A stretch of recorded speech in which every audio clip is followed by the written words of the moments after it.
विदेश में योगी आदित्यनाथ होंगे बैन। यूपी में मुस्लिमों पर अत्याचारों की रिपोर्ट में फंसे मोदी सरकार की बड़ी टेंशन। जी हां, क्या योगी आदित्यनाथ के खिलाफ अब सिर्फ उत्तर प्रदेश में ही नहीं बल्कि विदेशों में भी सवाल उठने लगे हैं? क्या कनाडा के मानवाधिकार संगठनों की शिकायत के बाद योगी आदित्यनाथ पर प्रतिबंध लगाने की मांग ने मामला और गंभीर बना दिया? और क्या इस पूरे विवाद का असर अब भारत कनाडा के रिश्तों पर भी पड़ सकता है? पूरी रिपोर्ट दिखाऊंगी कैसे यहाँ पर अत्याचार मामले में जो है योगी आदित्यनाथ फंस गया और कैसे यूपी से कई बड़ी तस्वीरें आ रही। तो वीडियो को आखिर तक जरूर आप लोग देखिएगा।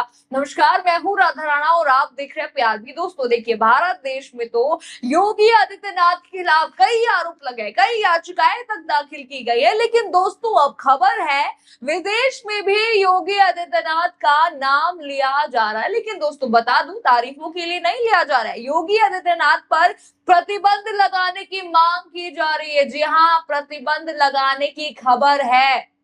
अब देखिए, बता दूं, खबर है कि कनाडा के मानवाधिकार समूहों ने यूपी में मुसलमानों के खिलाफ अत्याचारों को लेकर योगी आदित्यनाथ पर प्रतिबंध लगाने की मांग की है। यानी योगी आदित्यनाथ के लिए विदेशों में भी प्रतिबंध की मांग की जा रही है। जी हाँ, चलिए ये खबर तो आपको बताऊंगी, पूरे रिपोर्ट यहाँ पर दिखाऊंगी। लेकिन देखिए, बता दूं उससे पहले एक दावा किया जा रहा है, कहा जा रहा है कि यूपी में बाबा का राज खत्म होने वाला है। यानी कि योगी आदित्यनाथ का राज खत्म होने वाला। एक ट्वीट आ रहा है, जरा एक पत्रकार है, जर्नलिस्ट है, फातिमा जर्नलिस्ट है, वो लिखती है कि यूपी में बाबा का राज खत्म होने वाला। बनारस में 9 साल में पहली बार ऐसा हुआ है कि मुख्यमंत्री योगी आदित्यनाथ को कोई सुनने वाला ही नहीं था। पूरा पंडाल खाली, सिर्फ पत्रकार और बीजेपी के पदाधिकारी ही मौजूद थे। ट्वीट तो आपने देखा। चलिए, जिस वीडियो की बात हो रही है जरा वो भी देखिए।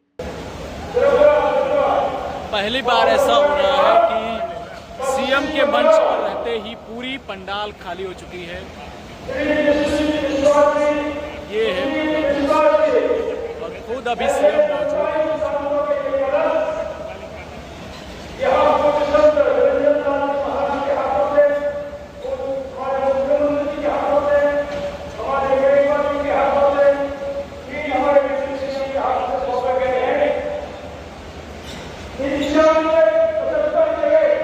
केवल पुलिस वाले ही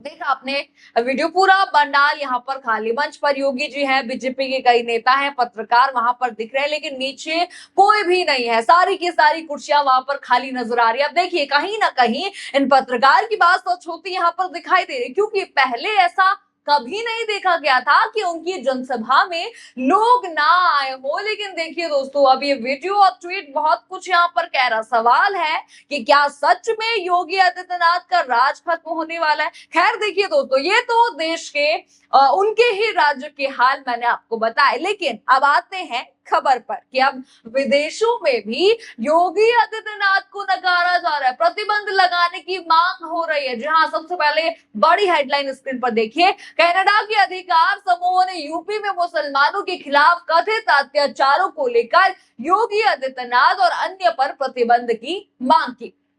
चलिए, हेडलाइन तो आपने यहाँ पर देख ली। चलिए, आपको पूरा मामला यहाँ पर बता दूं क्या चल रहा है। दरअसल देखिए, पूरा मामला शुरू होता है उत्तर प्रदेश में मुसलमानों के साथ कथित भेदभाव और हिंसा के आरोपों से। अब इसी मुद्दे को लेकर कनाडा के 2 मानवाधिकार संगठनों ने बड़ा कदम उठाया है। जस्टिस फॉर ऑल कनाडा और Canadian forum for human rights and democracy in India यानी कि CFHRDI ने कनाडा सरकार के सामने एक शिकायत दे दी है। शिकायत में उत्तर प्रदेश के मुख्यमंत्री योगी आदित्यनाथ समेत 8 भारतीय अधिकारियों पर प्रतिबंध लगाने की मांग की गई है। यानी योगी जी तो है, पर 8 और लोग हैं।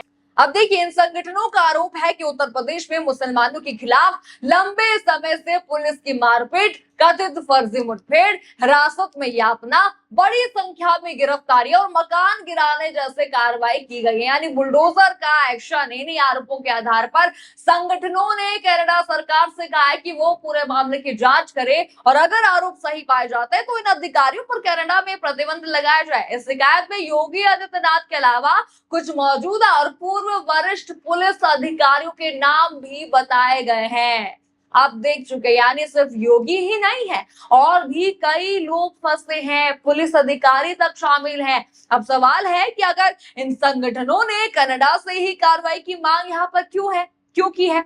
चलिए बता दूं आपको, इनका कहना है कि अगर किसी देश में किसी मामले में सही तरीके से कार्रवाई नहीं होती तो दूसरे देश अपने कानून के तहत कदम उठा सकते हैं। इसी वजह से इन संगठनों ने कनाडा के कानूनों के तहत इन अधिकारियों पर प्रतिबंध लगाने की मांग की है। यानी दोस्तों, इनका साफ तौर पर कहना है कि भारत में सही तरीके से कार्रवाई नहीं हो रही है। ये मामला ऐसे समय में यहाँ पर सामने आया है जब भारत और कनाडा अपने रिश्ते सुधारने की कोशिश कर रहे हैं। दोनों देशों के बीच व्यापार और दूसरे मुद्दों पर बातचीत आगे बढ़ रही है।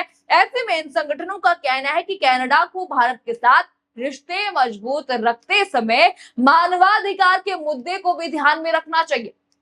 अब देखिए, इन संगठनों ने अपने शिकायत में अमेरिका की USCIRF, संयुक्त राष्ट्र के मानवाधिकार विशेषज्ञों, ह्यूमन राइट्स वॉच और एमनेस्टी इंटरनेशनल जैसी संस्थाओं का भी हवाला दिया है। इन संस्थाओं ने अलग अलग समय पर भारत में मुसलमानों और दूसरे अल्पसंख्यक समुदायों को लेकर चिंता जताई है। और दोस्तों, मामला सिर्फ योगी आदित्यनाथ तक यहाँ पर सीमित नहीं है। पिछले सप्ताह आपको बता दूं, कनाडा में 40 से ज्यादा संगठनों ने वहां के सार्वजनिक सुरक्षा मंत्री से RSS प्रमुख मोहन भागवत को कनाडा में प्रवेश की अनुमति ना देने की मांग की थी। इन संगठनों ने भी भारत में मुसलमानों के साथ कथित भेदभाव और हिंसा के आरोपों का हवाला दिया था। यानी कि अब ये मामला उत्तर प्रदेश से निकलकर भारत कनाडा के रिश्तों और अंतर्राष्ट्रीय स्तर पर मानवाधिकार की बहस तक पहुंच गया है। चलिए अब आते हैं कि अगर कनाडा सरकार वास्तव में योगी आदित्यनाथ समेत इन 8 अधिकारियों पर प्रतिबंध लगाती है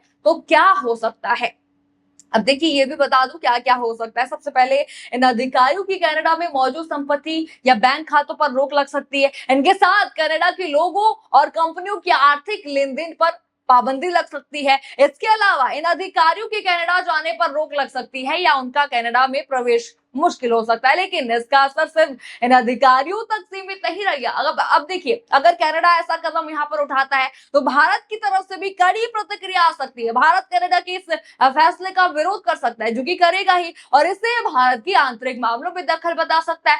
इसका असर दोनों देशों के रिश्तों पर भी पड़ सकता है। भारत और कनाडा के बीच व्यापार, निवेश, शिक्षा और दूसरे मामलों में सहयोग प्रभावित हो सकता है। दोनों देशों के बीच पहले से मौजूद तनाव और भी यहाँ पर बढ़ सकता है। हालांकि देखिए, सबसे जरूरी बात यहाँ पर यह भी है कि कनाडा भारत में इन अधिकारियों के खिलाफ सीधे कोई कार्रवाई नहीं कर सकता है। उसका फैसला सिर्फ कनाडा के कानून और कनाडा के सीमा के अंदर ही लागू होगा, भारत में नहीं होगा। यानी देखिए, योगी जी के साथ साथ भारत और कनाडा के रिश्तों पर भी असर पड़ेगा। यानी योगी जी तो सत्ते में आ रहे हैं, साथ में भारत भी आ रहा है, मोदी जी भी आ रहे हैं। अब देखिए दोस्तों, बता दूं, यूपी में मुसलमानों पर अत्याचार की बात अब आम सी हो गई। आए दिन वीडियोस आते रहते हैं। एक वीडियो और आ रही है, जरा बलरामपुर का, ये बताया जरा आप देखिए।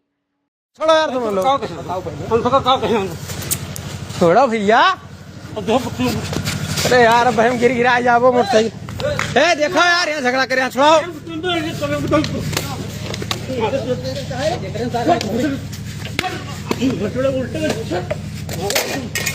और दियो के लगवाई बाबू का वो झगड़ा करे हैं दोनों जने, छोड़ा छोड़ते ना है।